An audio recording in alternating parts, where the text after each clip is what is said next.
the man, the myth, the legend, Ryan McDermott. Let's give him a big round of applause.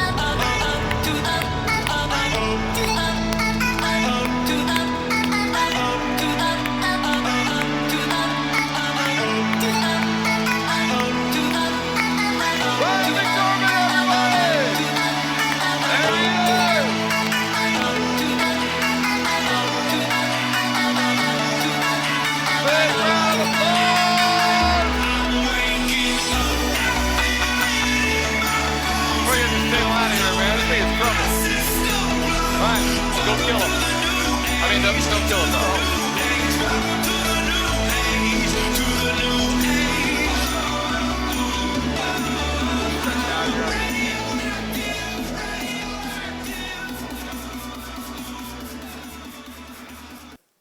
Welcome, everyone. Welcome. Good to see you all.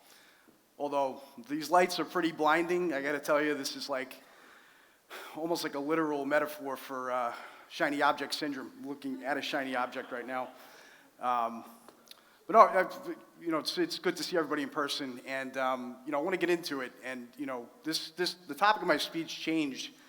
Back in February, we were actually here in this room and going through a training, and Doug McGurk was taking us through a training, and he said something that really stuck with me about uncertainty, and I'm going to probably butcher it, but basically made the point that your success, your ability to be successful is almost like directly correlated to your ability to deal with uncertainty and to manage it. And so I studied a little bit of philosophy, early in my life, and it almost reminded me of a famous philosopher once said that about absolute truth. The only absolute truth is that nothing is absolutely true, and that correlation of being able to manage uncertainty and deal with uncertainty in order to have success is almost it's an amazing metaphor, and it really stuck with me. And uncertainty is all around us. I'm looking at these two front rows here of VIPs, and I know I've talked to a number of you. One of our favorite things to do when you're successful is to talk about when you started, right? And all the crazy things that you dealt with when you started, and the crazy things that you're dealing with even this week, right? Just wild like those war stories, and that's that managing uncertainty. Even little things like I flew here, and those of you who know me, I'm a bit of a nervous flyer. I pick times to fly to these when I know nobody. I flew at 6 a.m. out of Logan, so that I knew I wouldn't see anybody on the flight because I'd just be nervous. I'd be embarrassed that I'm nervous. But we get on the flight went fine, and we're getting close to Orlando, and the pilot says, "Okay, we're about, we're getting close. We're starting our initial descent, and we should land in about 30 minutes." And I'm like, "Should? We should land?" Should. That's what we're going for, is should. How about we will definitely land? That's where my head went. But that's uncertainty, and you got to be able to manage uncertainty. So I'm going to get into it a little bit here. And who put this slide in here? I mean, that's uncertainty right there. I did not plan for that, but it is up there. So just by a round of applause, if we were planning, if the marketing team at Alchemist Nation wanted to consider a promo photo for next year's Millionaire Summit, can I get a round of applause to see if people should consider it? Wow. That's, I don't even think I want to give a speech. I'm writing that down for my wins for the week. That's, I got, but of course, they'll never use it. Yeah, they'll never use it. They shouldn't use this. I mean, how sad of an image would it be if Walter here at the summit next year, going live like this and, to a completely empty room because of this photo. And, and he's like, they said, they say it was the, my team says it was the TikTok algorithm changing, but I'm pretty sure it was the dad bod promo. That was it. But But let's get into it. I want to get into uncertainty, and I want to tell you a little story about a man named Raffaele. If anybody can tell from the name, he came from Italy. He immigrated to this country, and the time he immigrated, probably early 1900s, 1910 maybe. And at that time in Italy, you're dealing with serious poverty, and your ability to really grow is impeding. And that's where, most immigrants at that time came to this country for that opportunity. Even today, come for that opportunity. And what I imagine happened when he arrived at Ellis Island. 40 to 60 days on a boat.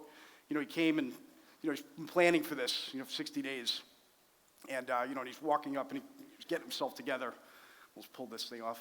And he's ready. And then the immigration agent, we'll call him Bill. And Bill is, Bill's just like an average guy. Raffaele is over here. This is like his whole world, right? It's about to change, but this is just every day for Bill. And so, Bill says, "Okay, name, please," right? And Raffaele comes up and he's proud, proud of his name. And, he says, like, almost as if his name was chiseled by, like, Italian sculptors. He says, "Raffaele," right? Just proud, like as if the angels on high came down. He was preparing to say this name in America, right? And Bill looks at him and says, "Well, Raffaellini or Raffanello, whatever your name is, that's not going to work. Not going to work in America. We're gonna call you Ralph from now on. You're gonna be okay with that?" He sits there and and he's proud of his name, but he's here in this country for opportunity, and he's gonna lean into this country, and he's gonna take that name Ralph. And he says yes, or maybe even yeah, sure, I'll do it. And that's what he did. He came here, and I'm not for cancel culture or anything like that, but if I had to add one more person to cancel, I'm going to cancel Bill for changing somebody's name when he came to this country. That's ridiculous. Could anybody give me a round of applause? Can we cancel Bill? Is that all right? Oh, man. But Ralph, he came to the country, and he took every opportunity, that came to him. He wanted to be successful. And I'm going to give you, this is actually his family.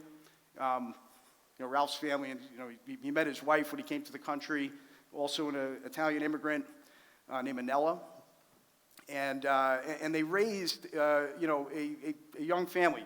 There's 9 kids in this picture. There's actually 2 that weren't born yet, and they were successful. Ralph leaned into a business. He came here as a bricklayer, right, and he started to worked for somebody. Eventually figured out how to start a business, and he just said yes to everything. Whatever opportunity came his way, he said yes. I look out in this room, and I see action takers. This is what it reminds me of, is just the constant moving forward. And eventually, you started with small jobs, and eventually get to bigger jobs, and in the city of, now the borough of Brooklyn. He was building apartment complexes, but by the time he had kind of peaked in his career, building apartment complexes in Brooklyn. I mean, these are the multifamily buildings that nobody in this community would ever buy because they don't meet Walter's, 10 cap. You can't buy an apartment building in Brooklyn, New York at a 10 cap. It's almost impossible. But he was literally building those buildings, which is amazing. And Anella, really focused on the family. Right, and having a really strong family dynamic. She made just legendary Sunday meals, right? The whole family, no matter what happened during the week, they'd come back together, right? And come back together as a family. And, legendary meatballs. I'm sorry if Mike Shine is here. The sauce is amazing if you don't like the meatballs, but nonetheless, this is a successful family that came to America and expanded.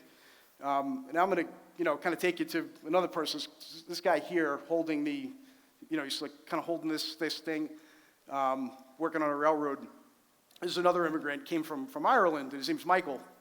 And, Michael came to the country, probably, right around the same time, he came in like a bit of a tornado. He was just coming in, just like that. And, and Bill, here's Bill, who we just canceled. Bill, name please. Michael coming in. Fuck off. Bill a little taken aback, Bill, excuse me? No, the name's Michael. Well, Michael, welcome to America. Thank you. Now, why don't you go fuck off? That's who he was, just a tornado of a person. And, came here, wanting the same opportunities, right? But maybe a different mindset than Ralph. And, sort of always, constantly, trying to find opportunities, but never really getting there. And so if we kind of, look at these really two people, side by side, Ralph just continues to expand. It comes here in 1910, and and really through the 20s, just crushing it. Just constantly expanding his business, acquiring properties, building an amazing house. And Michael, meets his wife here in America, and they struggle the whole time. There's not one easy moment. They have about 11 children as well, and there's no family pictures because they probably couldn't have afforded photography at that time. This is the one picture, and and it's just the constant, constantly trying to fight to get through things, ditching apartments overnight to get away from landlords and creditors, and just a constant struggle. And we'll take you just through a quick timeline. 1929, Ralph and his family, just flourishing. Ralph and Anella, they're leaders in their community. They're very involved in their church. They do these gigantic Italian feasts in their neighborhoods, and again, they're sort of the family, right, in their community. We all know what happened in 1929, though, right? Everybody know? Yep, the stock market crashed. It was great. Michael didn't trust the stock market, so he was in perfect position, right? He had tons of cash, and didn't lose anything. Sorry, Ralph. Michael had no money, so he had no money to lose in the stock market. Both of them ended up completely fine in the 1929. We come to 1933. Michael has got some problems. The family really ends up having to separate from the family. It was alcoholism and all kinds of just awful things. And the kids are living in this, basically living and growing up in chaos. Eventually he kind of disappears. Right, and he leaves Helen. Again, there's no family photos from this time, and Helen's left, with 11 children, and then it,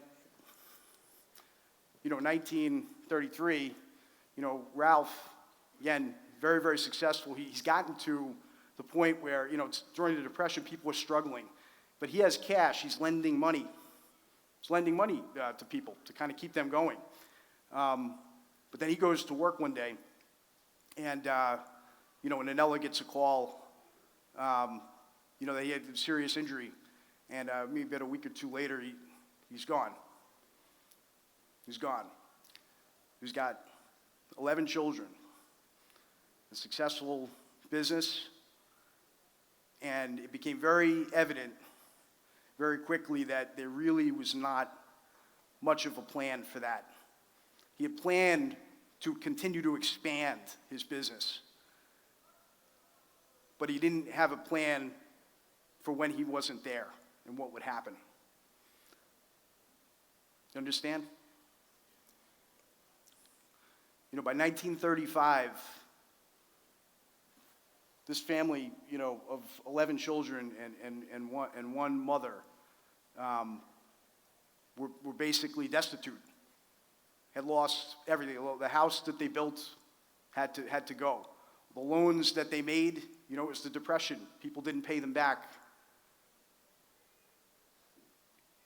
No contingency plan for the business. The kids were too young to run the business. They couldn't do it. They lost everything. You know, so I want to take you just through, you know, if we look at these two families, you know, and their success in America, you know, we got Michael and Helen, we're kind of, you know, just, you know, they failed instantly. You know, just they struggled. They never really made it. You know, but Ralph and Anella had incredible success. Incredible, like literally the American dream. But then when uncertainty hit them, that really defined their legacy. It all went away. And this is really kind of where the family ended up, in the exact same spot. All it took was one thing to happen, one accident to happen, and they ended up in the exact same spot as a family that had failed. Is that, you know, I look out at this crowd of entrepreneurs, is that acceptable to you? Is that an acceptable reality? No. I want to hear it. Is that, I hear no's from a few people. Is that an acceptable reality? No. Thank you. Thank you. I don't think it's an acceptable reality. This family continues on. The children in this family that had dreams, their parents had dreams, so those dreams are done. They have to lean in. And most of these kids didn't graduate high school. They went right into the workforce, and every single dollar that they accumulated went back to the family to keep the family going. There's one legacy that they have is family and the power of family. But as far as dreams and goals, they're now starting behind. The children are starting behind. You know, by 1935, you know, this is Michael's son, George. You know, he's about probably 18 or 19 years old. You know, when he's about 12 years old, you know, this kid is born into chaos. Born into chaos with, you know, with an alcoholic father who really disappeared.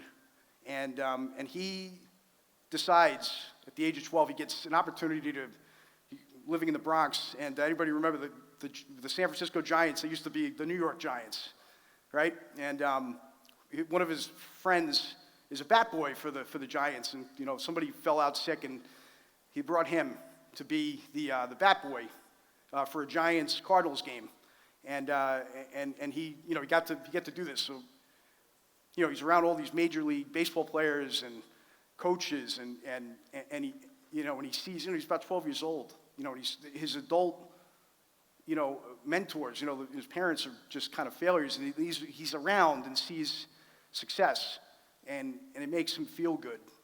So he leans into that.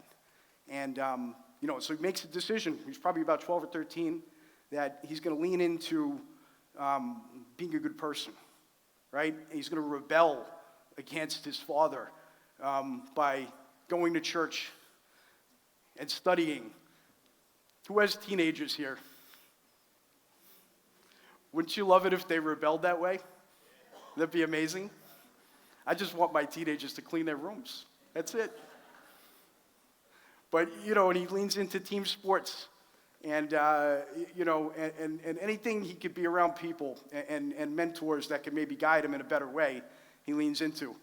You know, eventually, you know, he gets an opportunity to serve, you know, to serve our country in World War II. Do we have any, I know for a fact we have veterans in this room. Are there veterans here? I'm going to sit down. I'd like you to stand up. Give you a round.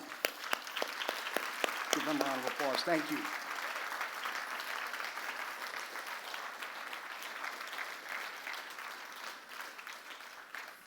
Thank you.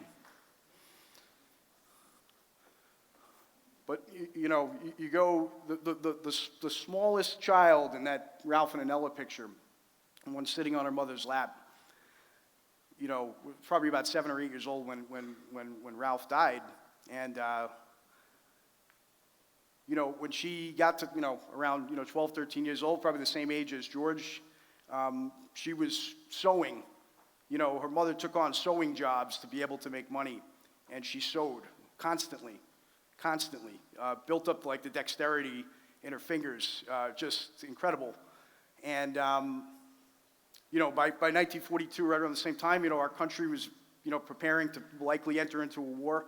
And, she saw an opportunity to work in a factory, as a, to putting together transistor radios. And she'd make a lot more money, be able to bring a lot more money back to the family. And, and she goes and does that. And eventually she, because of the dexterity in her fingers from all the sewing, she gets into another division, right? Where she can, put the radios together better. And, when George goes off to, George, Michael's son, goes off to war. And, by 1944, he stormed, Normandy and Sicily, and, proudly served his country, and, earned a Purple Heart while he was there, and gave a lot to his country. And, in 47, he comes back and he ends up working in the same factory where he meets Agnes, the little girl on her lap who's now around the same age as him, and they get married. These are my grandparents, by the way, if you can't tell. These are personal stories. Thank you.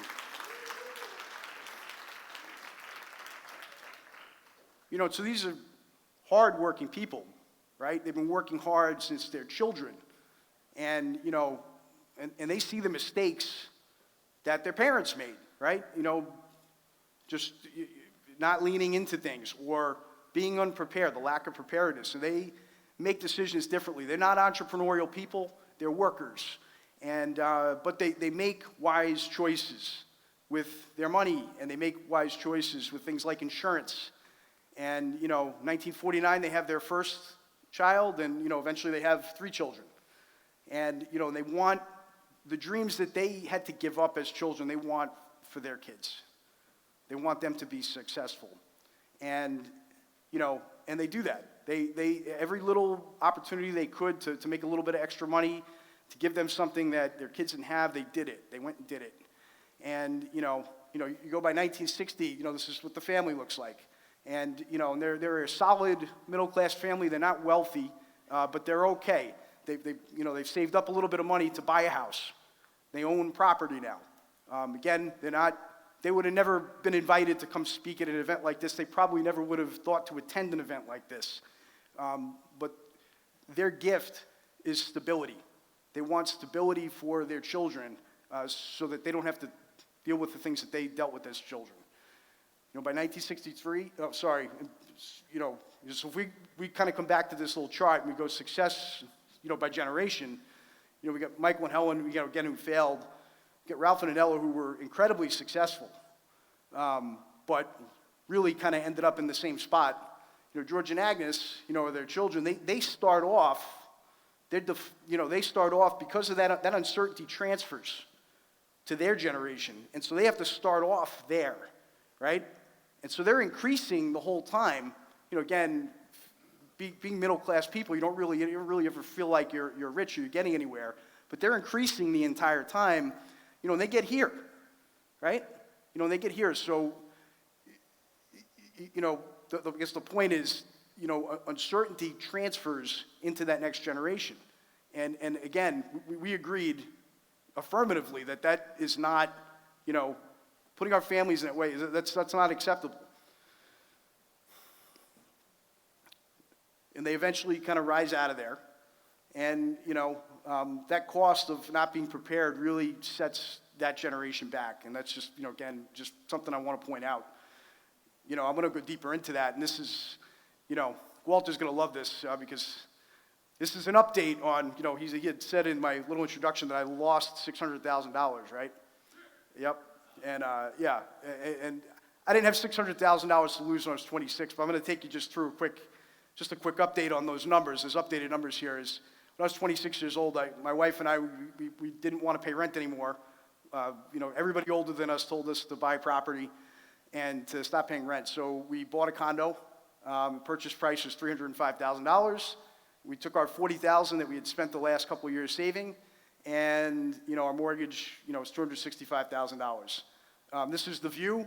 It was a condo in Jamaica Plain, Massachusetts. It's not a very nice view, but it was a view nonetheless. It was a property nonetheless. We're not paying rent anymore.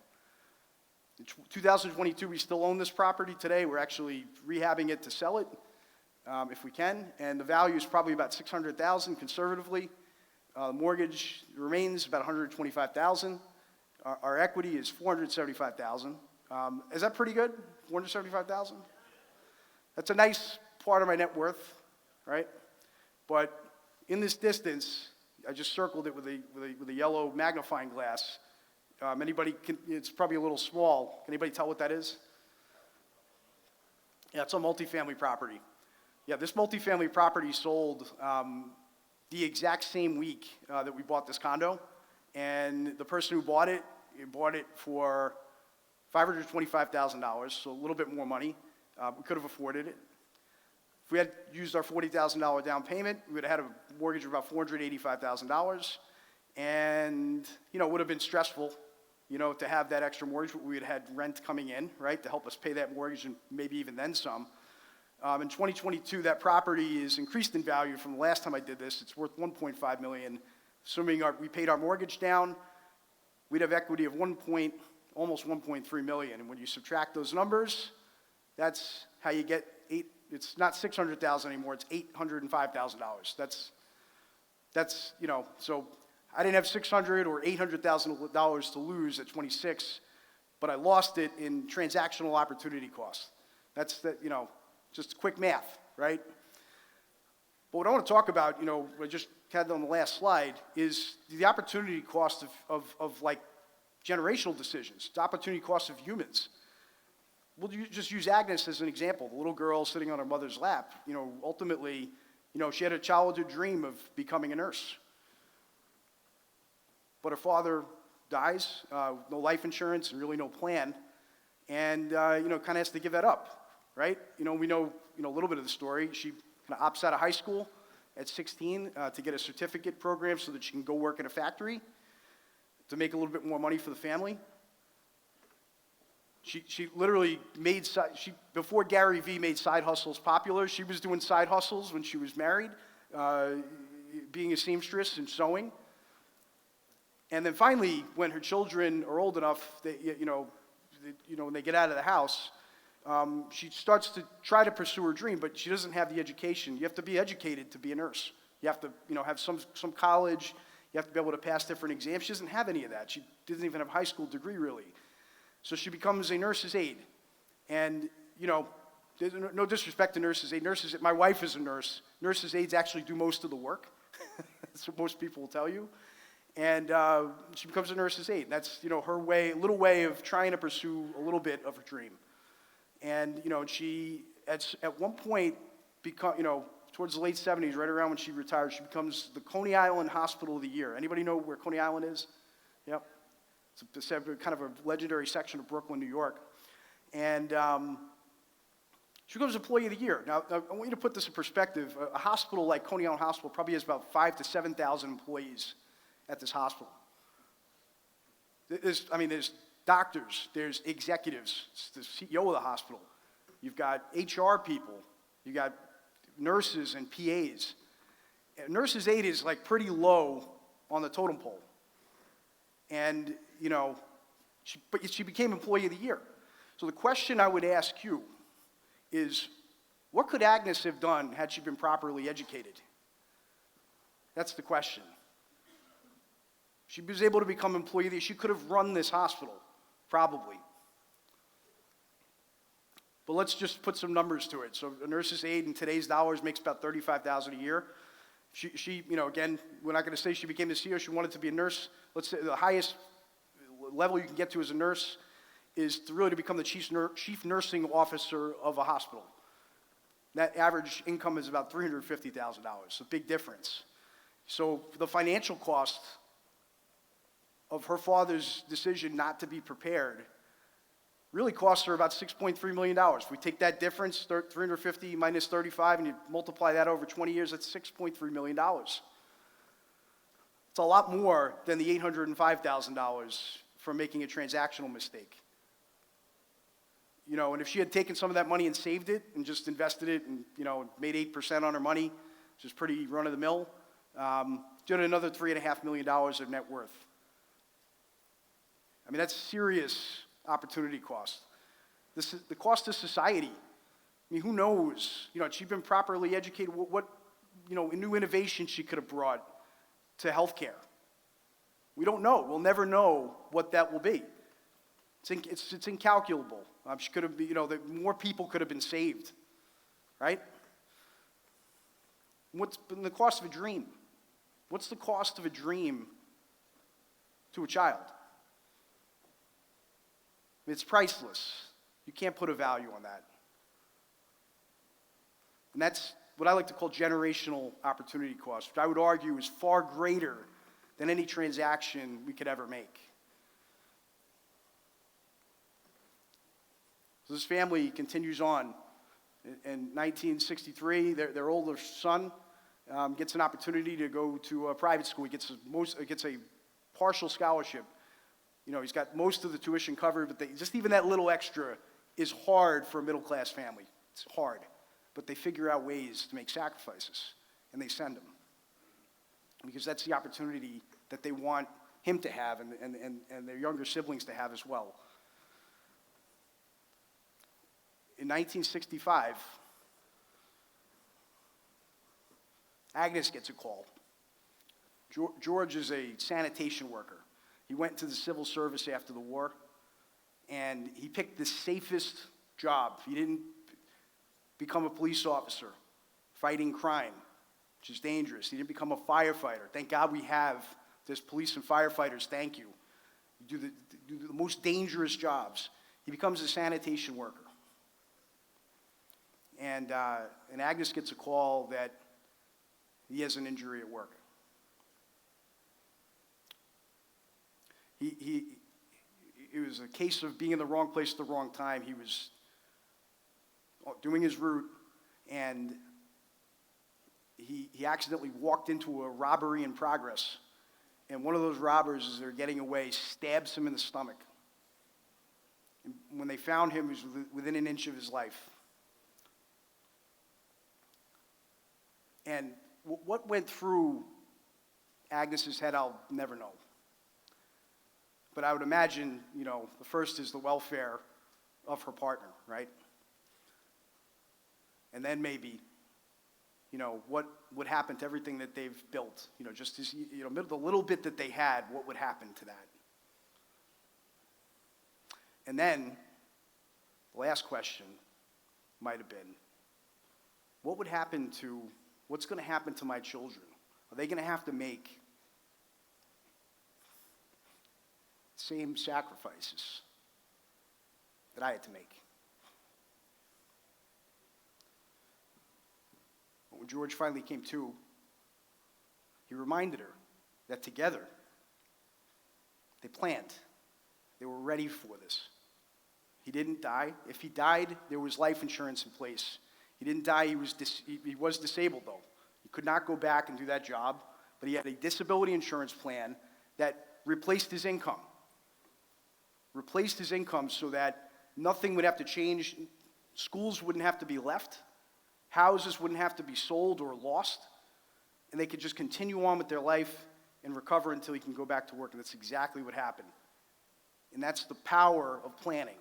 Planning helps you to eliminate the uncertainty. Uncertainty is everywhere. We've accepted that we have to deal with uncertainty if we want to be successful. By 1977, all of the children in this picture got to go to college. Like their parents never did. It's amazing. So if we look at success by generation, again, George and Agnes, uncertainty clouds them, comes in, but because they're ready for it, they eliminate it. And what they don't give much money to their children. They're not wealthy people, but they give their children the gift of stability, which is incredibly powerful. To be able to start with solid roots. The children in this picture on the left side, all of the sacrifice they made, the children on the left side are the adults on the right side of this picture. And, you know, they call this the greatest generation. They really were. You look a little closer, all of these smaller children, they would be at parties like this, you know, with a tight-knit family, and would ask, silly questions. A kid, how do you become successful? They, the adults would just, probably want them to piss off a little, and they would just give quick answers, right? Like, how do you become successful? Well, you got to know people, right? And so all of these kids became outgoing because of little comments like that. Kids take literal advice. It's amazing, right? And then, what else? I'm going to know everybody. What am I going to do now? How am I going to be successful? Well, you got to dress nice. There's like literally a story. Kid leaves the party and comes back in a suit. That's how bad he wants it. He wants to be successful. And literally never takes the suit off. He's looking at an amusement park. Look at this. At an amusement park wearing a tie. Unbelievable. But if we look at this, what George and Agnes and all the people in that family from that generation, what they did was they seeded the next generation. And while they never really became wealthy themselves, they get to watch their children be amazingly wealthy, just do awesome things. And they got to witness that.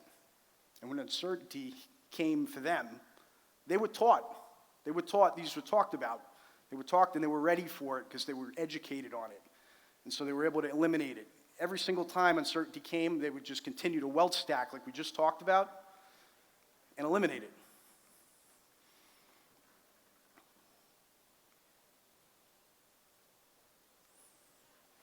George and Agnes might have been worth $100,000, probably less than that when they ultimately passed on. Their kids, the three kids in this picture, probably approximate net worth is probably about $20 million. And that doesn't happen without stability. If you asked any of these kids why they were successful, they wouldn't tell you it was about some real estate deal they did. They wouldn't tell you that they made some career move. I'm sure that helped. They would credit the stability first. That would be the first thing that they would talk about. That's my dad. The one wearing the suit. If any of you ever meet him, do not tell him that I'm wearing sneakers on stage. He'd be very, very disappointed. I probably would be grounded.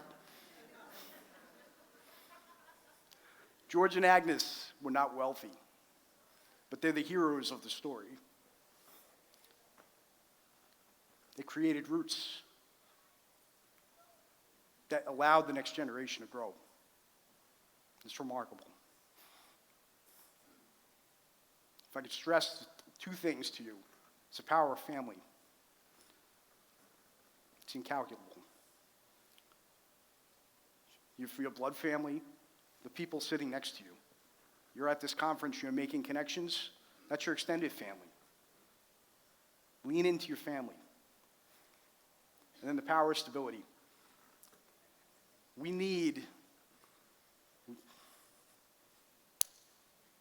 Sorry. I said need. Again, I'll do it again.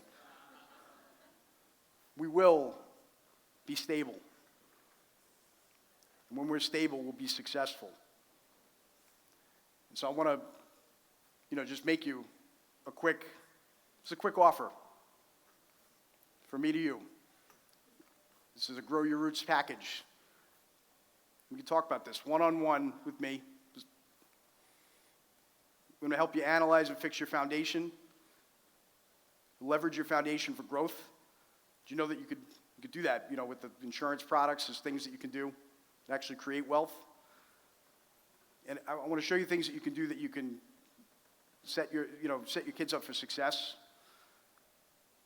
And I'll give you a little bit of hand-holding as we go through it. We're all here, we're planning out for 2023, doing business plans. I want you to have a solid foundation when you go into this next year. I'm going to throw in a legal and an accounting webinar series. There'll be a couple that we have, where we can talk about how to leverage a tax code for your benefit. today and in the future, and then also little things you can do to protect your assets and businesses.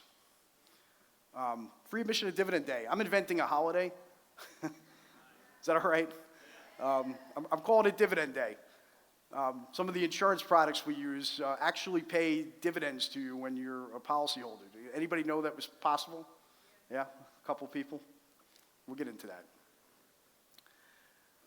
We're going to do, I'm going to start this Dividend Day. We're going to do it right in the middle of Life Insurance Awareness Month, and that's in September.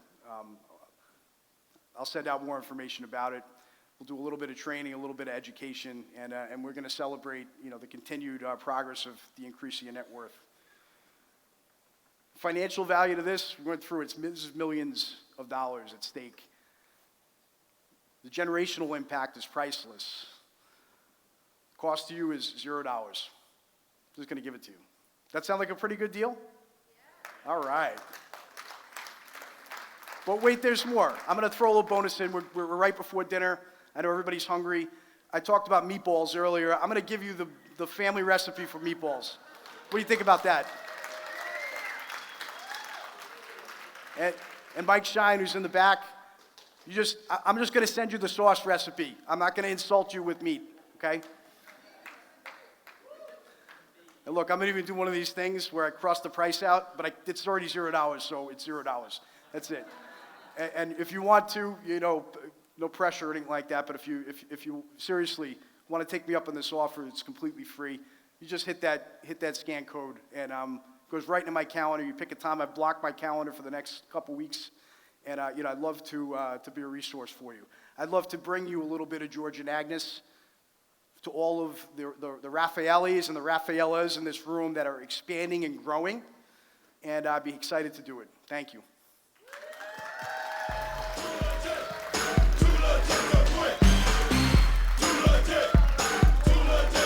You're not going anywhere. I'm a big fan of asking questions from people I know who are smarter than me. All right, grab a seat, but not this one. That's my dad's seat. Grab a big chair. Bring it forward here a little bit. All right. All right, McDermott, everybody. Was that valuable? Yeah? Let's see if I can ask some good questions. All right, so Ryan, we're in a room full of people. Just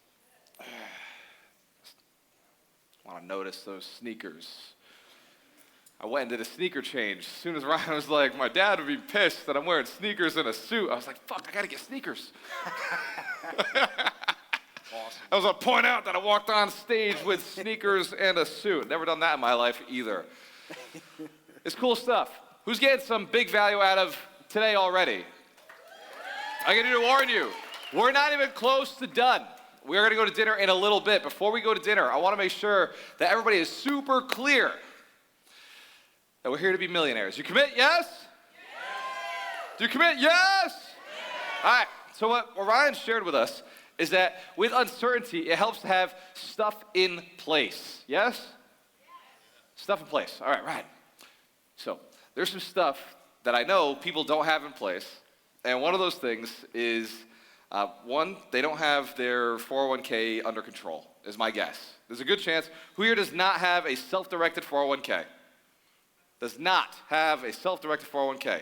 Epic fail. Right off the bat. Epic fail, right?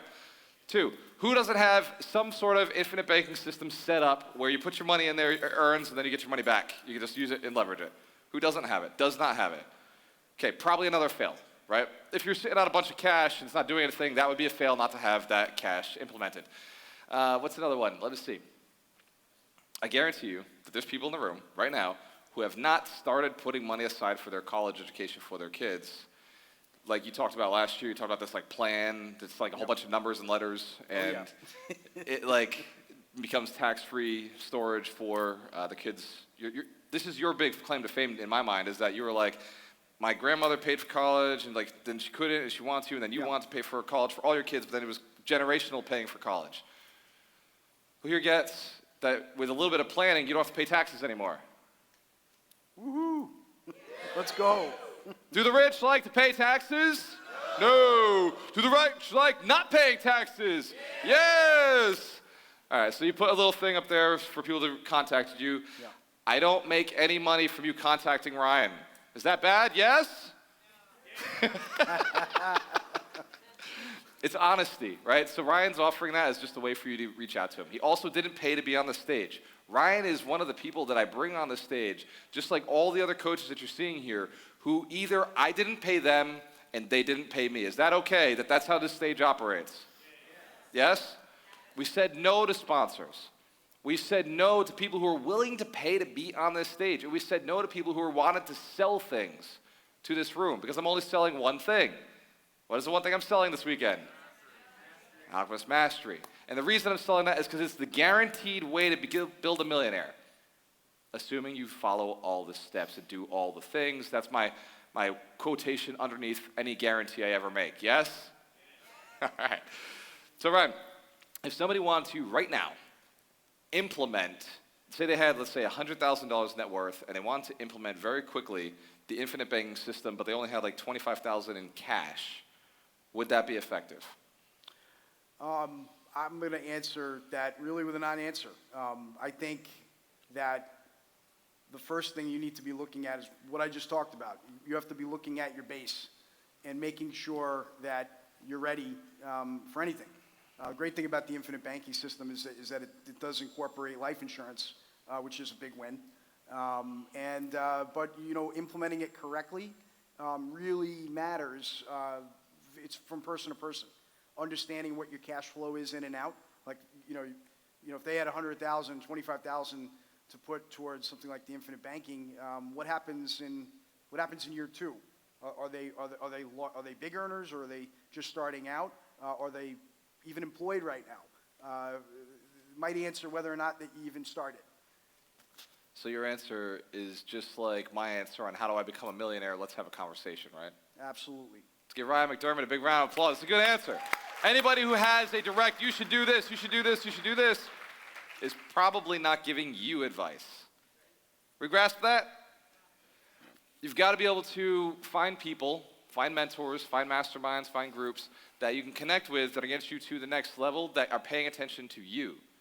If they're not paying attention to you and they're just giving you general advice, you might be getting bad advice. A lot of times, and I am in the influencer space, right? I know you've got to create content that's polarizing. So a lot of times they'll create content that is polarizing just to get attention, not because it's great advice. We agree? Yes or yes? Sometimes people are just creating content just so it goes viral, yes? Sometimes we just create content that goes viral and that doesn't make it great advice, yes? Okay, as long as we're clear. But things that you could get that would be good advice would be information from a millionaire, from somebody who's made $1 million, has been able to hold $1 million, and who's also able to look at his mistakes and say, I might have lost $600,000 by not investing in a multifamily at that age. I bought a condo instead of a multifamily, and that cost me $600,000. Isn't it nice to have a financial planner you can actually talk to who actually understands real estate? Yes or yes? That's why Ryan shares the stage with us, is because he has access to tools that I don't want to go learn. I used to think I was going to become a financial planner. I did, because I cared so much about money and teaching people and guiding people, but Ryan actually already did it. Why should I go do that? All right, we're catching it? Let's give Ryan a big round of applause. Ryan, thank you. Thank you so much. All right. And let's take a quick picture. Look at these kicks, man. Right. Oh, we're black and white, black by the way, and red. My pants and shirt are Daniel as well. Danny Joe. Mine too. He's here. Mine are cooler. Anyway. Where's There he is. Danny? Boom. There he is. Thank you. Awesome. Thank you, brother. Great job, you. man. All right. Thank you. Okay.